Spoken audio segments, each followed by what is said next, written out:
Welcome to Gene and Mike do the New York Times crossword. Hi, I'm Gene. And I'm Mike. And today we are doing the crossword for Thursday, April 17th, 2025. So, on English Language Debate Day in Canada, did you do the crossword? I did do the crossword. And was there any debate as to whether or not it was a good crossword? Absolutely none. Oh, good. And I thought it was brilliant. Did you enjoy it? I sort of warmed up to it after I solved it, but I found it to be exceedingly difficult. Oh. Most of these were self-inflicted wounds. Oh, dear. But there were many places where I'd made sort of little mistakes, and it just, I don't know, I got a little frustrated at times. Eventually, I had to resort to paper and pencil. Oh, my. Because I was trying to keep track of what letters were where.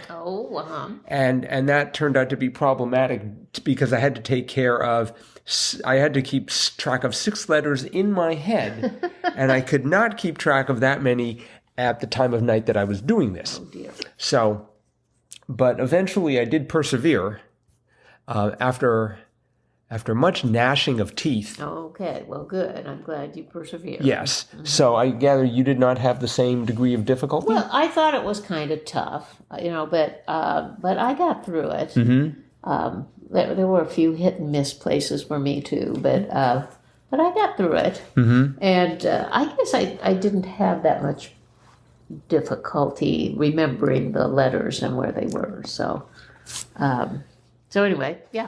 Well, good. Why don't we start by talking about the theme, since it's staring us right here in the face. Well, the theme, there's a theme on several levels in this puzzle. So the first one related to the old adage, you can't see the forest from the trees. And 38 across says 64 across, which says, what you can't see due to the 38 across in this puzzle. And the answer to 64 across was forest, and the answer to 38 across was trees. So you got this forest and trees dynamic going on. Okay, so there are some clues, and they have an asterisk by them, so you know they're themed clues. And for some reason, they don't have enough squares. But they usually had, one black square either at the beginning or the end of the answer, which kind of was where you were supposed to put the extra letter. So, for example, 29 across was red denizen of Sesame Street, and we all know the answer to that is Elmo, but there were only 3 squares. So I went ahead and put in ELM and just let it go. The next one didn't seem to have anything to do with that missing O. 30 across advocates for was espouses, and that fit in just fine. But I just, remembered, okay, there's ELM, and then there's an O kind of out there in space. Right. Okay, we had another one very close to that. 25 across, Abigail Adams or Eleanor Roosevelt informally. And the answer to that, of course, is FLOTUS, First Lady of the United States. But there were only 5 squares. So from the downs, I got just that it was going to be Lotus, Lotus, but there was a black square right in front of that. So if the answer was FLOTUS, that's where the F would go if you were able to put an F in there. And so on and so forth. We had, 6 of those, right? Yeah. Yep. And the interesting thing about this with the forest and the trees is that if you took the one letter that didn't fit, you took it off of the word, you got the name of a tree. So you got lotus for FLOTUS, you got elm for Elmo, you had, there was one 39 across, hasty, and the answer was ASH, ash, but with a black square in front of it where you could have an R for rash, which is hasty, but ash, an ash tree. We had 47 across, pickle or asparagus unit. And the answer to that was spear, but you only had 4 letters, so you had to put in PEAR, pear, which is a tree. And there was a black square in front of that where the S could have gone. And then the final one was 52 across, small embedded program, the answer of which would have been applet, except we were one square shy. So you can put in apple with the idea that the black square at the end of that would have the T in it, and that would make applet, which is the answer to 52 across, small embedded program. So if you answered those correctly, you had apple tree, pear tree, fir tree, ash tree, lotus tree, and elm tree, answered those all correctly, got the puzzle solved. When the puzzle solved, those black letters, which originally had little trees in them, turned into the letters that were missing. And lo and behold, the letters spelled forest. F from Flotus, O from Elmo, R from Rash, E from Fire, S from Spear, and T from Applet. You get forest. And the grid itself looks kind of like a pine tree, to me anyway. So you've got the forest and the trees, you've got the missing letters that turn out when the puzzle is solved, and those missing letters actually do spell forest in the shape of a tree. So many, many things going on in this puzzle. Mm-hmm. I was highly impressed that they thought of so many little gimmicks related to that adage, you can't see the forest from the trees. So. Right. Mm-hmm. So it completely escaped my notice that those were names of trees in the grid. Yes. Because I would read it. I saw ELM and I read it as Elmo and didn't pay attention to the fact that there was an elm tree and an ash tree. Actually, in my case, I had an ush tree because for 39 across, hasty, I thought rushed. If you are in haste, you might be in a rush. Right. So I had rush for a while, which meant that 36 down, the horseshoe enthusiasts were the FURRIERS.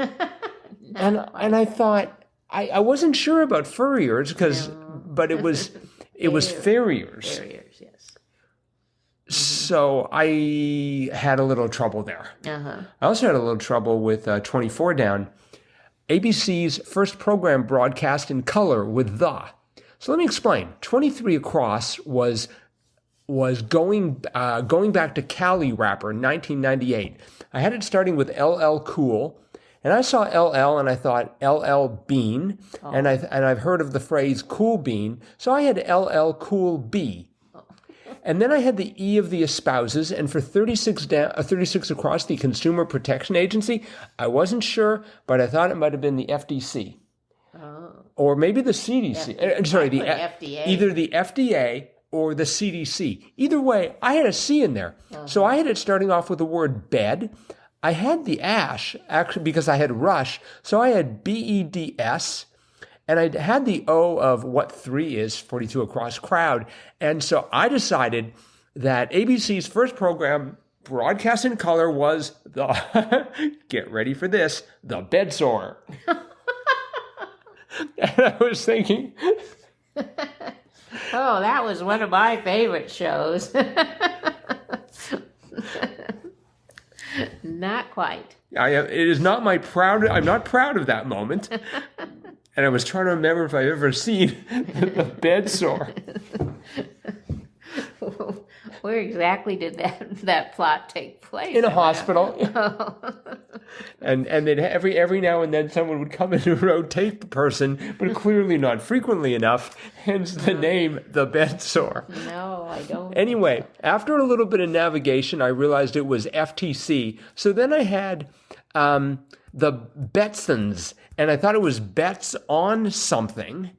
And I was like, what is this? And then eventually I gave up on the cool B and realized, it's the Jetsons. Yes. And that was the first show that they had in color? Yeah, I was surprised at that too. It seems like an unusual choice. I mean, I guess maybe it isn't, because of course it's supposed to be sort of the family of the future. ABC's first. Yeah, ABC, okay. I'm thinking, was it NBC that had Disney? I was thinking Disney was one of the first color shows. I would have thought they'd start with their news shows. Because it was called The Wonderful World of Color. Was it? Yeah. That was the Wonderful World of Disney. Well, I thought at first it started as the Wonderful World. I trust your memory more than I trust I don't know. my imagination. But yes, the Jetsons, an animated cartoon about a family of the future. Yes. Interesting. And it makes sense that they would be in color. Mm-hmm. Yeah. So anyways, I had a major struggle there. Mm-hmm. And let's see, where else did I have major struggles? I really didn't know about 5 across. The cellular protein was actin. Yes. Did you know that? No. Oh, okay. I like the one under it, though, 15 across. What was it? Mars? Something about Mars with bars. Bruno. Yes. Bruno Mars. I kept thinking, it's got something to do with Mars bars, or with the Mars Candy Company, but it was about Bruno Mars. Mm-hmm. Very clever. Well, that B came out of 5 down, like many a plant in spring, a bloom. Yes. And I sort of like that. Actually, in the middle of actin, we had 7 down, large cask for beer or wine, ton, T-U-N. Yes. I did not know that. I think, I'm pretty sure we've had that before, and I forgot it since, let's see, it appeared, it was in 2022. I remember that. No, I don't. It was also on a Thursday. I wonder if there's some law that tons must always appear on Thursdays. That would be a very specific law. Mm-hmm. One I puzzled over, 49 across, placed in an air fryer instead of a microwave, say, and it was crisped. Crisped. Yes. Crisped. I wanted to put 2 P's in there for some reason, for crisped. Uh-huh. But it makes sense when I'm like, what could that be? Mm-hmm. The air fryer, which, heats things up relatively quickly, versus the microwave, which heats things up relatively quickly, but the air fryer does crisp them, whereas the microwave tends to soften them. Well, just sort of the tense of that, crisped. Uh-huh. If you placed in an air fryer, you crisped it. I guess that's a verb. Yeah. Mm-hmm. Yeah. I had the same sort of feeling of mild disquiet at 62 across. Comforts, solaces. Oh, yes. Because I know solace as you provide solace to someone, right. But I've never seen it as solaces. No, but it is a noun. I guess it could be a plural noun. Right. Solaces. I wonder if during the solstice, if there's a lot of solace being provided during the solstice. I don't know. 37 across. Muse of memory. Nimi. Is that how you say it? Yes. Mimi? No. Nimi. The M is silent, like as a mnemonic. Oh. And what's left is Nimi. Nimi. Yes. Okay. Well, I put Erato because that's the only muse I know. Oh, okay. So I thought to myself, I should really learn the muses because there are a lot of Greek characters. I think one is one Calliope. I'm not sure. That might be some other Greek. I've been listening to Mythos by Stephen Fry. Oh. And it's like 300 hours of him reciting in great British English various Greek characters. And I did remember Nimi. I didn't remember the pronunciation, but it's like, memory. That was because I was thinking, that's where mnemonic came from. Yeah, makes sense. So that was one that I actually... So now I know two, Nimi and Erato. Right. Mm-hmm. Erato, that's like literature, I think, right? Well, I don't know. There's Arachne who isn't that the one who spins? There are the 3 fates, right? One of them is spinning a thread. One of them is cutting the thread. Well, this is a muse. These are not the fates. Oh, okay. These are the muses. Right. Anyway, interesting. I discovered 35 down. Once again, I do not know how to spell classic French sauce béarnaise. It's actually spelled as béarnaise. Naise, yes. Mm-hmm. That sounds very uncouth. Oh. I don't want my French sauces to be named after, grizzlies and the like. I don't believe that's the kind of bear it's named after. Well, it's named after a naise bear. We had 42 down, very close to that. Like one who might have to hoof it. Carless. Yes. That was cute. Mm-hmm. Mm-hmm. And leaping up to 4 down, literally equal legs. The answer was isosceles. Yes. I thought you could just slip a G in there and then it would be isosceles, which would be more literally equal legs. Perhaps. But... Yep. I'm going to have an isosceles triangle. 41 Sort across. of like a combination portmanteau. Yes. 41 across, Santa Blank, the hot winds, were the Santa Anas. Yes. You know, I know about Santa Ana, but somehow the Santa Anas looked, I don't know, a little weird. But maybe I guess if you're from that area, you always talk about here come the Santa Anas. I think so, yes. Mm-hmm. We had 46 across, let's see, that was Eliot Protagonist. So I thought it was T.S. Eliot. Oh. So I thought it was going to be one of the cats. So I had Jellicoe. Oh, Jellicoe, does that even fit? Isn't that Jellicoe? G-E-L-I-C-O. It fits when I spell it. Okay. Right. And, but it turned out it was the other Eliot, yes. George Eliot. George Eliot, Silas Marner. Yes. Took me a while to sort of backtrack from old T.S. Eliot. That's the only Eliot protagonist I know is Silas Marner. So I put in Marner with the hope that it would work, and it did. Mm-hmm. So.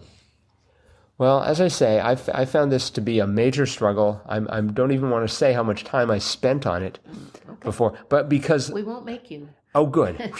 Because again, that hasty and rush just seemed right.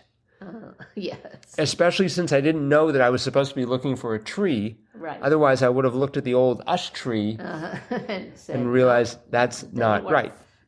But eventually I did anyway. Mm-hmm. Another interesting one for me was 51 across. State with 1,350 miles of coastline, second most after Alaska. And of course I put California, but it was Florida. Yep. Florida, a lot of coastline there. Well, it's probably very crinkly. I think that's how you rack up those miles. Oh, I guess. Probably lots of fjords there too, I would expect. Oh, I don't think so. Yeah, I think so. Come see the Florida fjords. There's Everglades. Well, they probably have some theme park, the Florida fjords.